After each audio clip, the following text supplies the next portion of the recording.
गणपतिमवामहे ज्येष्ठराजं ब्राह्मणं ब्राह्मणस्पत आनश्रेणवन्नोतिभिः श्रीदिशादनं ओं श्री महागणाधिपतये नमः ओं सरस्वती नमः ओं श्री गुरुभ्यो नमः ओं हरिः ओं।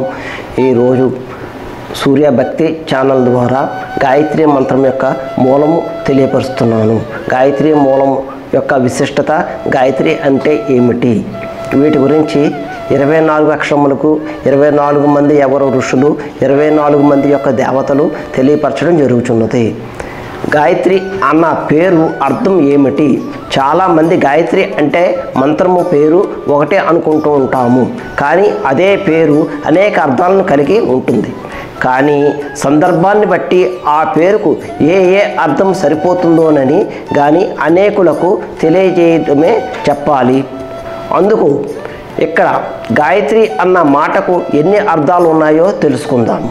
తెలుసుకోవడంలో మొట్టమొదటిగా సోమలతకు ఆ పేరు ఎలా వచ్చినది, సోమలత అంటే ఏమిటి? పూర్వకాలమున ఋషులు ముసలితనంతో నివారించడానికి సోమయాగము అనే పేరుతో ఒక యజ్ఞాన్ని నిర్వహించేవారు। ఆ యజ్ఞం పేరు సోమయాగము అని అనేవారు। సోమయాజి అనగానే పిలవటానికి యాజి అంటే యాగము అని అర్థము। ఆయన ధర్మపత్ని సోమీదేవి అనటం కూడా పరిపాటి। ఇలా సోమయాగం చేసేవారికి ముఖ్యంగా కావలసినది సోమలత అను ఔషధి మొక్క యొక్క పేరు। ఇది హిమాలయ పర్వతాల్లో దొరుకుతున్నది। ఇక్కడ మనకి శ్రీరాముని కాలంలో ఋష్యశృంగ మహర్షి ఈ సోమయాగం చేసినందువల్ల శ్రీరాముడు స్వయంగా తనను దర్శించటానికి వచ్చి అష్టావక్ర మహర్షితో నిర్విఘ్నం సోమ ఔషధి అను ప్రశంస తెలియపరుస్తుంది। ఈ సోమయాగి మొక్క యొక్క ముంజత్తు శిఖరం వద్ద లభిస్తుంది। ఆయుర్వేద గ్రంథములలో సుశ్రుతములో వ్రాసి ఉన్నది। అలా దొరికే సోమలత అనే రకరకాల వర్ణించబడుతున్నాయి। అందులో బ్రహ్మజాతి సోమలత ఎలా ఉంటుందో, క్షత్రియ జాతి చెట్టు ఎలా ఉంటుందో ఇలాగా వివరంగా ఆయుర్వేద శాస్త్రంలో వర్ణించి ఉన్నది। అలా వర్ణించబడిన 24 రకముల సోమలతల్లో గాయత్రి అను పేరు గల సోమలత చాలా శ్రేష్టమైనది తెలిపే ప్రమాణాలు ఇప్పటికీ ఆయుర్వేదంలో ఉన్నాయి। అంటే దీన్ని బట్టి చూస్తే గాయత్రి మంత్రము సిద్ధి కలిగించడానికి జరామృత్యు దోషములను దూరం చేసే వైద్య గుణం కలిగినది సోమలతకు। ఈ గాయత్రి మంత్రోపాసనకు ఏదో నిగూఢమైన సంబంధం ఉందని తెలియపరుస్తున్నాను। గాయత్రి అన్న పేరు అటు ఈ సోమలతకు ఇటు మంత్రానికి కూడా పేరు పెట్టారు ప్రాచీనులు ఋషులు। కాబట్టి ఆ గాయత్రి పేరు సోమలత కూడా ఒక పేరు కలిగి ఉన్నది। గాయత్రి ఛందస్సుకు పేరు, అంతేగాక గాయత్రి అను పేరుతో వేదములో ఒక ఛందస్సు కూడా ఉన్నది। ఇదే సంధ్యావందంలో గాయత్రి ఛందః అంటే గాయత్రి మంత్రము గాయత్రి ఛందస్సుతో చేయాలంటే చదవాలి అని తెలియపరుస్తున్నాం। ఈ ఛందస్సులోని గాయత్రి పేరు, గాయత్రి మంత్రం పేరు వేదములలో అనేక రకాల ఛందస్సులు ఉన్నాయి। జగత్తు, త్రిష్టు, అనుష్టుప్, శాక్వరి, అతిశాక్వరి, గాయత్రి, పంక్తి, ఛందస్సు వంటివి। అందులో 24 అక్షరములు కలిగిన గాయత్రి మంత్రము ఓం భూర్భువస్సువః తత్సవితుర్వరేణ్యం భర్గో దేవస్య ధీమహి ధియో యో నః ప్రచోదయాత్। గాయత్రి ఛందస్సు అంటే గాయత్రి అన్న పేరుకు 24 అక్షరములతో నిగూఢమైన సంకేతములు ఉన్నవి। తెలపటానికి వేదకాలపు ఋషులు ఒకటి ఈ గాయత్రి అన్న పేరు ఒక మంత్రంలోనే కాక అటు సోమలతను ఇటు 24 అక్షరములను కలిగి ఒక మంత్రాన్ని మళ్ళీ అదే పేరు గల ఒక ఛందస్సును కూడా నిర్దేశించి ఉన్నారు। కాలంలోని 24 అక్షరములకు గాయత్రి ఛందస్సు అన్నది వేరే చోట పరిశీలిద్దాం। ఇక్కడ మాత్రము గాయత్రి అన్న పేరు 24 అక్షరములు కలిగి ఒకానొక వేదములలో ఉపయోగించు ఛందస్సు పేరు అవి తెలియపరుస్తున్నాయి. గాయత్రి 18 రకాల మంత్రాలు. గాయత్రి అనే పదానికి పై చెప్పిన అర్థాలే కాకుండా గాయత్రి అంటే గాయత్రి మంత్రం యొక్క అని అర్థము అని తెలియపరుస్తుంది. దర్భంలో చాలామంది గాయత్రి అంటే ఒక మంత్రం అనుకుంటాము, కానీ గాయత్రి పేరుతో 108 మంత్రాలు ఉన్నాయి. రహస్యము మంత్రము మహోదధిలోను, మంత్ర మహావర్ణములోను, విశ్వామిత్ర కల్పంలోను సూచనలు ఉన్నాయి. నిజమే, ఏదో గాయత్రి అంటే ఒక్క మనము అనుకున్న గాయత్రి మంత్రమే కాదు.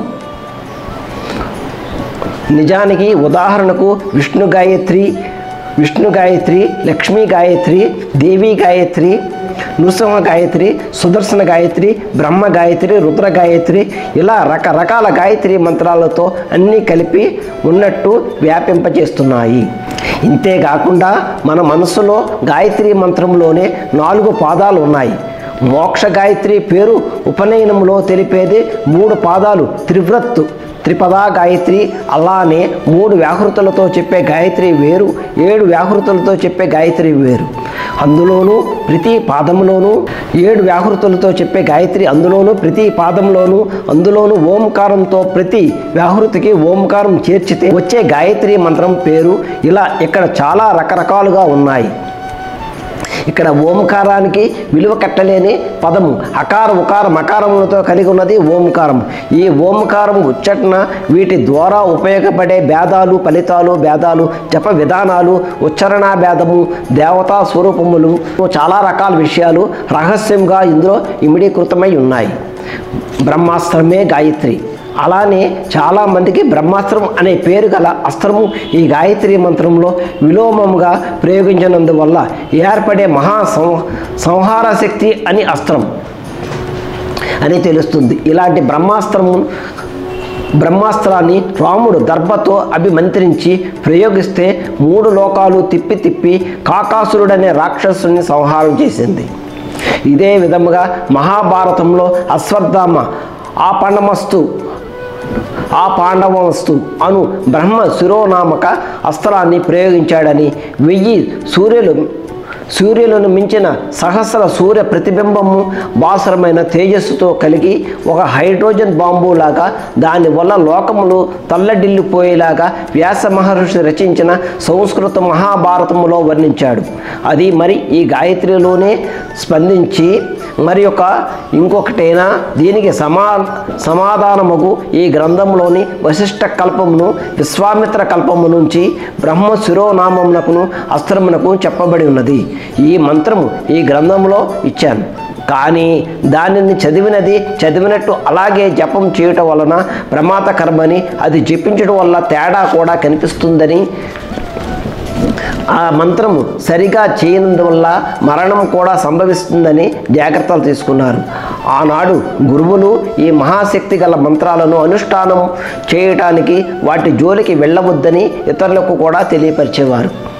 అదే విధముగా ఇలాంటి మంత్రాలను మీ గ్రంథములలో ఇలా ఎందుకు అచ్చు వేశారని అంటే, 1000 సంవత్సరాలు ఎంతో విద్య గురువులు ఉపాసించి ఇప్పుడు కనీసం అచ్చులో ఇవ్వకపోతే ఇంకొక సంవత్సరం అసలు ఈ మంత్రాలు సాంప్రదాయం నశించిపోతాయని, అలా నశించిపోతే ఈనాడు సైన్సు అనే మెత్తుకునకు అంతా కలిసిపోతుందని, ఇలా మంత్రాలకు కూడా తిరిగి తెలుసుకోవడం సాధ్యం కాదని, విద్య పూర్తిగా నశించిపోకుండా ఉండాలని ఈ యొక్క ప్రచురణ చేయడం జరుగుతున్నది. ఎందుకంటే భవిష్యత్తులో ఎప్పుడైనా ఈ కలియుగం అంతమైన తరువాత కాలంలో మహాశక్తి సంపన్నులైన ఉత్తమ అధికారులను జన్మించగలరని, అప్పుడు వాళ్ళు వీటి అనుష్ఠానము చేసుకోవటానికి కనీస విద్య నశించిపోకుండా ఉంటే వాళ్ళు దానిని వినియోగించడానికి సాధ్యపడుతుంది. రహస్యంగా సాహసం చేసి ప్రకటిస్తున్న కారణం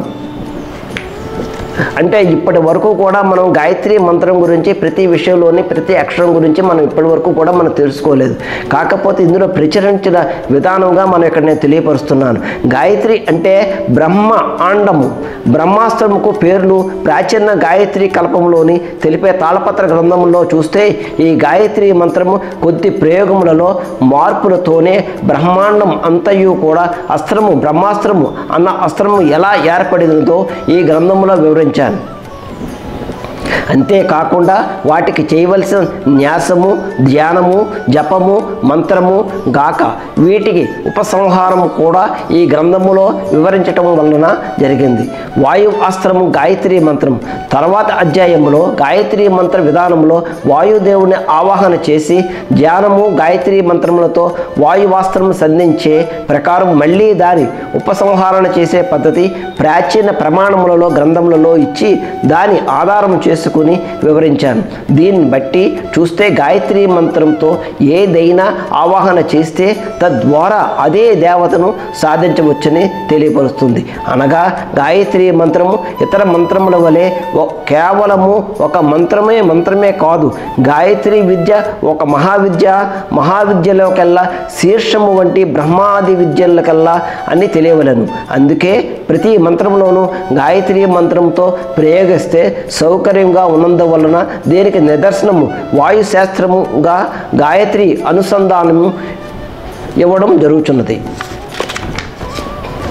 గాయత్రి దేవతకు ఈ విషయములో గాయత్రి పేరు ఔషధాలను బట్టి ఛందస్సు, మంత్రము, విధానాలు ఎన్నో కలిసి ఉన్నాయి. గాయత్రి అను శబ్దానికి అర్థము ఒక ఛందస్సు కూడా నిర్దేశింపబడి ఒకానొక దేవత యొక్క దేవీమూర్తిగా ఆరాధింపబడుచున్నది, ఒక శక్తి అని తెలుస్తుంది. ఈ గాయత్రి అను పేరు నిర్దేశింపబడి శక్తి ఎవరు, ఆమె ఉపాసించిన విధానం ఏమిటి, న్యాసం ఎలాగా అని వివరములకు ఈ గ్రంథములో ఇవ్వబడుచున్నాయి చెప్తాను. సూర్యుడు ఆకాశములో అందరికీ ప్రత్యక్షముగా కనిపించే దేవుడు. ఎందుకంటే సూర్యుడు కనుక ఒక గంట ఉదయించకపోతే చాలు ఈ భూమి మీద మానవ జాతే కాదు సర్వభూతజాలములు, సర్వ జంతుజాలములు, ప్రతి చెట్టు కూడా నశింపించిపోతూ ఉంటాయి. ఎందుకంటే సూర్యకిరణాలు భూమి మీదకు రాకపోతే మనకి ఎటువంటి శక్తిని కూడా ఇవ్వలేకపోతుంటుంది. అందుకని అసలు ఈ భూమి మీద జీవరాశి ఇలా సృష్టి అవతారానికి కూడా సూర్యుడే కారణమై ఉంటాడు. వేదములలో అన్ని వాటికి కూడా సృష్టికర్తయగు ఈ సూర్యుడే. వేసవిలో ఒక వేసం తగ్గితే ఈ భూమి మీద చెట్లు, ఆకులు, పక్షులు, జనులు కూడా ఎండ దెబ్బకు కొట్టుకుపోతూ ఉంటారు. ఇది సైన్స్ అంగీకరిస్తే అందుకని వేదాలు సూర్యుడినే సంహార కారకుడిగా లేక రుద్ర స్వరూపుడిగా వర్ణించి కారణమును బట్టి వైజ్ఞానికముగా అలాగే వసంత ఋతువులలో సూర్యుని సమశీతోష్ణ స్థితిని చెట్లు పులకరించుకుని చిగురాకు వలె తొడిగి పూల జాకెట్లు తొడిగి తేనెలా ప్రేమలో తొలగించే మామిడి పండ్లు, పూలు, ఆకులు పచ్చని కళ్యాణముగా పెళ్లి పందిరిలాగా ప్రకృతి శోభించేది ఈ సూర్యుడు. ఈ సూర్యుడి శక్తి స్థితి సృష్టి వర్ధిల్లుతున్నంత కాలము, ప్రసరించున్న కాలము విష్ణు శక్తి అని కూడా వేదంలో తెలియపరుస్తుంది. ఆదిత్య హృదయంలో సృష్టికర్తయగు సూర్యుడు ఏ బ్రహ్మాండమైన విష్ణు శక్తి అయినా, శివశక్తి అయినా, స్కందశక్తి అయినా, ప్రజాశక్తి అయినా, ఋతుకర్త అయినా సరే ప్రభాకరుడు అని నామంతో ఆయన వెలుగుచూ ఉన్నాడు. బ్రహ్మ, విష్ణు, రుద్రులు రుద్రాత్మకంగా మూడు శక్తులు కడిగి విడివిడిగా చూపించే మూర్తిగా అంటే త్రిమూర్తులకు పైనుండి వారికి వెలిగించే పరబ్రహ్మతత్వం అనగా నారాయణుడు మూర్తిగా చెబుతుంది. అందుకే సూర్యనారాయణుడు అనటంలో ఆయనకు అత్యంత సూర్యశక్తి, తేజస్సు, సవిత్రము, మధ్యవర్తి నారాయణ అని కూడా గాయత్రి సంధ్యావందనంలో తెలియపరుస్తున్నారు. సూర్యుడు 7 గుర్రాలు కాబట్టి మనకు తేలే సత్యం ఏమిటంటే కంటికి ఒక్కడుగానే కనిపిస్తాడు. ఆయన 3 రకాల శక్తులు, 7 కిరణాలు, 7 రంగులు ఉన్నవి. వేదకాలంలో సైంటిస్టులు కూడా ఋషులు తెలియజేశారు. ఇక్కడ మనకి సరస్వతి అంటే ఇక్కడ మనకి గాయత్రి ఉదయించేటప్పుడు గాయత్రి పేరుగాను, మధ్యాహ్నం సమయంలో సావిత్రిగాను, సాయంకాల సమయంలో సరస్వతిగాను 3 శక్తులతోటి ఆమె గాయత్రి మంత్రంతో వెదజిల్లుతూ ఉంటుంది. ఈ గాయత్రి ఆవాహన, సావిత్రి ఆవాహన, సరస్వతి ఆవాహన 3 సార్లు అభిమంత్రించి విధానము ఇచ్చిన శ్రద్ధ లోపం వల్ల ఈ పేర్లు ఉచ్చరిస్తే అనేక శక్తులు నిజంగా పొందలేకపోతున్నారు. ఈ 3 శక్తులలో ఒక శక్తి పేరు గాయత్రి. ఈమెకు సావిత్రి, సరస్వతి శక్తులను తేడా ఏమిటి అని ఎవరూ పరిశోధన చేసినట్టు కనబడటం లేదు. సావిత్రి సత్యవంతుడి కథ ద్వారా సత్యవంతుడి మృత్యువును జయించి రక్షించగల శక్తి పేరే సావిత్రి అని యోచన కలిగింది తెలుస్తుంది. అంటే మృత్యువును జయించగలిగిన వాడు మృత్యుంజయుడు అవుతాడు. రుద్రాత్మకమైన సావిత్రిని ఉపాసించడం వల్ల మార్కండేయుడు కూడా మృత్యువును జయించి దీర్ఘ ఆయుష్ను పొందినాడు. గాయత్రి మంత్రము ఉపాసించిన వశిష్ఠ, విశ్వామిత్ర మహర్షులు ఇద్దరూ కూడా బ్రాహ్మణులై బ్రాహ్మ ఋషులుగా సిద్ధిని పొంది ఆ గాయత్రి మంత్రము బ్రహ్మాస్త్రముగా ప్రయోగించడం వల్ల శక్తికి వశం చేసుకున్నారు. కనుక గాయత్రి పరబ్రహ్మతత్వానికి, పరబ్రహ్మ శక్తికిని, సూర్యునిలోంచి ప్రసారం చేయగల దేవత యొక్క శక్తిని ఇప్పటికీ కించిత్తు చాలును. దీని మీద ఎంత యోచన చేసితే అంత రహస్యాలు, ఆలోచనాపరములు తెలుస్తూ ఉంటాయి. గాయత్రి మంత్రార్థములో గాయత్రి మంత్రము సకల వేదములకు సారము. ఈ గాయత్రి మంత్రము పఠించినందువల్ల సకల వేదాలు కూడా ఆమెలో నుంచే ఉద్భవించి ఉన్నాయి. ఈ వేదములు అంటే మనకి యజుర్వేదము, సామవేదము, ఋగ్వేదము, అథర్వణ వేదము, ఈ వేదములన్నీ కూడా ఒక్క గాయత్రి మంత్రంలోంచే ఎలా ఉద్భవించాయో వాటి యొక్క విశిష్టలు అన్నీ కూడా మీకు ఇందులో తెలియపరుస్తుంటాయి. ఒక్కొక్క బీజాక్షర మంత్రము బ్రహ్మదేవుడు గ్రహించిన వాటిని సంపుట చేసి ఈ గాయత్రి మంత్రమును నిర్మించానని ప్రాచీన ఋషి ప్రమాణము చేతనే మనకి ఈ విషయం తెలియజేస్తుంది. అందుకనే గాయత్రి మంత్రము సకల వేదములు సారము. దానిని ఎవరు సస్వరముగా గానము చేయుదురో వారిని తప్పక తరింపచేసే శక్తి గలదని ఈ మంత్రం పేరునకు గల ఉత్పత్తి అర్థము.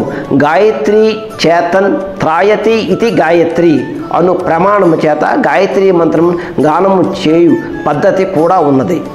దీనికి తోడు గాయత్రి మంత్రానికి 7 వ్యాహృతులు ఉన్నాయి.